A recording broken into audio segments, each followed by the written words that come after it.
பாட்டன் முப்பாட்டன் சொல்றேன். நீங்க இன்னைக்கு வந்து கோவையில போய் பாஷா அப்பான்னு சொல்லி பேசிருக்கீங்க. அது சர்ச்சையா இருக்கு. அப்பான்னு தானே கூப்பிடுவேன். இப்ப அப்பான்னு தானே கூப்பிடணும்.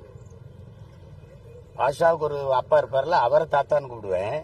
இவரை நான் அப்ப அறிமுகமான சிறையில் 50 நாள் அவரோட இருந்த காலத்துல இருந்து அப்பான்னு தான் கூப்பிடுவேன். ஏன்னா சித்திக்கு என்னோட தம்பி, நான் அப்பான்னு தான் கூப்பிடுவேன். அதனால அப்பான்னு தான். அதுல என்ன சர்ச்சை இருக்குது? அப்பாவை அப்பான்னு கூப்பிடுறது. 85 வயசு அப்பாவுக்கு அப்பான்னு தான் கூப்பிடுவேன். அனுமதி தந்திருக்க கூடாது. இப்ப ஒரு கேள்வியை நான் உங்க எல்லாத்தையும் கேட்கிறேன். நீங்க எல்லாரும் மனச்சான்றோட சொல்லுங்க. அப்பா பாஷா அவர்களுடைய உடலை எடுத்துக்கிட்டு போகணும். எப்படி எடுத்துட்டு போறது? வண்டியில வச்சுட்டு வண்டியை மட்டும் தனியா அனுப்ப முடியாதுல்ல. உறவுகள் இருப்பாங்க, உடன் பிறந்தவங்க இருப்பாங்க. அவர் மேல நம்பிக்கை வச்ச, அன்பு வச்ச ஒரு கூட்டம் இருக்கு, மக்கள் கூட்டம். பின்தொடர்ந்து தானே செல்லும். இல்ல அப்படியே இல்ல உளங்குருதியில வச்சு, இல்ல தனி வானூர்தியில வச்சு அப்படியே கொண்டு அடக்கம் பண்ண இடத்துல இறக்கணுமா? எப்படி சொல்றீங்க? தெருவழியை தானே எடுத்துட்டு போகணும். அப்புறம் அதை எப்படி அனுமதி கொடுக்காம எப்படி பண்ணுவீங்க? எப்படி எடுத்துட்டு போறது? உடலை அடக்கம் செய்யற இடத்துக்கு எப்படி எடுத்துட்டு போறது சொல்லுங்க. நீங்க யாராவது சொல்லுங்க, எப்படி எடுத்துட்டு போறது? நீங்க ஆர்எஸ்எஸ் பேர் இன்னைக்கு அனுமதி கொடுத்தது இஸ்லாமிய அமைப்புகள் எடுத்து போறாங்களா? சொல்லுங்க, யாராவது சொல்லுங்க. விநாயகர் சதுர்த்தி பிள்ளையார் ஊர்வலத்துக்கு ஒவ்வொரு தடவையும் அனுமதி கொடுக்கத்தான் செய்து இந்த அரசுகள். யாரு பேசுறா?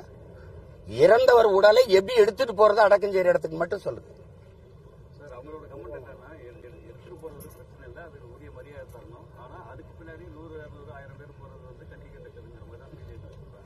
பிள்ளையார தனியா கொண்டு போக வேண்டியதுன்னா பின்னாடி எதுக்கு அவ்வளவு பேர் போறீங்க? ஏன் போறீங்க? பாஷா ஒரு குற்ற வழக்குல ஈடுபட்டாரு. குண்டு வெடிப்புக்கு அவருக்கு சம்பந்தம் இருக்கு. சரி, அதை யாரும் நியாயப்படுத்தலையே. நான் ஒரு கேள்வி கேட்கிறேன். பல்லாயிரக்கணக்கான மக்களை, கர்ப்பிணி பெண்ணை வயிறு கீறி அந்த பிஞ்சு குழந்தையை நெருப்புல வீசி கொன்னது இருக்கா இல்லையா? குஜராத்ல பல்லாயிரக்கணக்கான மக்களை கொன்னது இருக்கா இல்லையா? கொன்னதற்கு அப்போது அந்த நாட்டின் முதலமைச்சர், அந்த மாநில முதலமைச்சருக்கும் அப்போது உள்துறை அமைச்சராக இருந்த ஐயா அமித்ஷாவுக்கு தெரியவே தெரியாதா? நீதிமன்றம் சொல்லலாம். 2 பேருக்கும் தெரியாமலே அந்த கலவரம் நடந்துச்சா? பல்லாயிரக்கணக்கான மக்கள் கொல்லப்பட்டது உண்மையா இல்லையா? அதை மட்டும் சொல்லுங்க. நீங்க சொல்லுங்க, உண்மையா இல்லையா? அப்ப இத்தனை ஆயிரம் மக்களை கொன்றவர் இந்த நாட்டின் மிகப்பெரிய பதவியில் இருக்கலாம், புனிதராயிரலாம், தலைவராயிரலாம், போற்றி புகழ்கிற கொண்டாடுகிற இடத்துக்கு போயிடலாம். அதையும் பேசுங்க, அதையும் குற்றம் பேசுங்க. இப்ப எங்க தலைவரை நீங்க எப்படி சொல்றீங்க? பயங்கரவாதி, தீவிரவாதி, கொலைகாரன், பிரிவினைவாதி தானே பேசுறீங்க? 2 லட்சம் ராணுவ வீரர்களை அனுப்பி 26,000 மக்களை கொண்டு குவிச்ச ஒரு நாட்டின் தலைவரை பத்தி நீங்க பேச மாட்டேங்கிறீங்க. அந்த செயலையும் பேசுங்க, அதையும் பேசுங்க. சிங்கள ராணுவம் செஞ்சதை விட இந்திய ராணுவம் எங்க அக்கா தங்கச்சியில வன்புணர்வு செஞ்சு கொலை செஞ்சதையும் பேசுங்க, அதையும் பேசுங்க. அப்புறம் ஒரு தரப்புல மட்டும் நீங்க பேசிட்டே போறது எப்படி? மணிப்பூர்ல 2 பெண்களை நிர்வாணப்படுத்தி நடக்க விட்டு போய் பல பேர் கூட்டு வன்புணர்வு செய்து உயிரோட சுத்தி வச்சு கொளுத்துனது இருக்கா இல்லையா? வன்முறை எந்த வடிவத்தில், யார் வடிவத்தில் வந்தாலும் எதிர்க்கணும். ஒரு தரப்பினரை மட்டும் எதிர்க்கிறது, இஸ்லாமியர்களை எதிர்த்து பேசுறதை தவிர வேற ஏதாவது அரசியல் கொள்கை ஆர்எஸ்எஸ் பிஜேபிக்கு இருக்குன்னு சொல்லு இருக்கா? இத பேசணும். அவர் இறந்துட்டார், அவ்வளவு முடிஞ்சு போச்சு. அதெல்லாம் அடக்கம் பண்றது அதுதான்.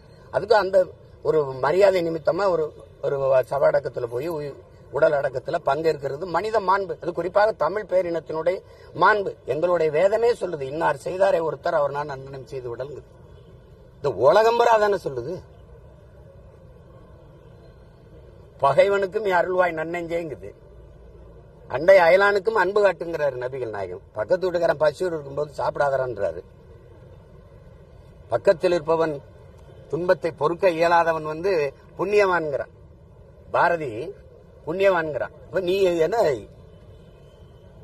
எந்த கோட்பாடும் கிடையாது. மக்களை பற்றி சிந்திக்கிறதோ, மக்கள் நலன் சார்ந்த திட்டங்கள் சட்டங்களை கொண்டு வரதோ ஒண்ணும் கிடையாது. இஸ்லாமின் எதுக்கணும்? எங்கேயாவது கோயில், அதுல பள்ளிவாசல்ல அதுக்கு போய் தேடுறது. இந்த மசூதி எப்ப கட்டப்பட்டது, இதுக்கு முன்னாடி அதுக்குள்ள கோயில் இருந்ததுன்னு சொல்லு. இதுவா பிரச்சனை? கோயிலை விட்டு வெளியிலேயே வர்றதில்லை. என் குடிசைக்கு எப்ப வர போறீங்க நீங்க? சாமியை விட்டு பூமியை பேச என்னைக்கு வர போறீங்க? சாதி மதங்களை கடந்து மானுடத்தை என்னைக்கு நேசிக்க போறீங்க? என்னைக்கு வர போறீங்க? அதை பத்தி பேசுறதே இல்லையா?